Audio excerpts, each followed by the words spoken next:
আমার ভাগ্যের লেখা ছিল রে।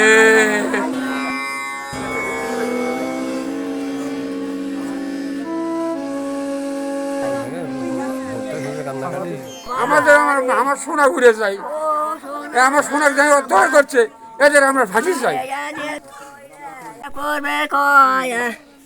বাবা ও সেরি একা বুঝে পালে এগলে আরো করে দিবে কোসেরি বাবা রে কে বাবা মুই জায়গা কোটে পামু ও মা পাটে দে আমি বিগলা আব্বা করে আমি হোস্ট করে আসবো। লাস্ট কথা বলছে, প্রথমে ফোন করে বলছে যে তুমি কি করো, বলতেছি আমি বসে আছি। বলে খাবার খাইছো? আমি বলি হ্যাঁ খাবার খাইছি।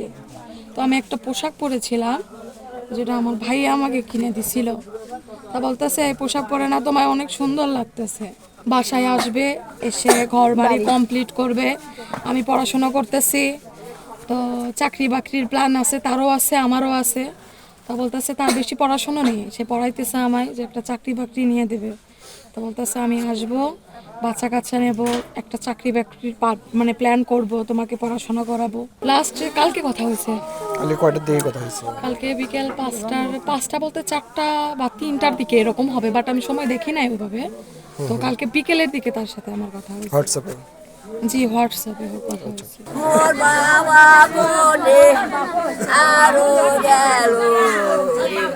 সবুজ হচ্ছে আমার চাচাতো ভাই। 2010 সালে ও হচ্ছে সেনাবাহিনীর লন্ডি কর্মচারী হিসেবে যোগদান দেয়। যোগদান দেওয়ার পর 2023 সালে বিয়ে করে। ওর ছেলে পরিবারে ও আরও একটা বোন আছে।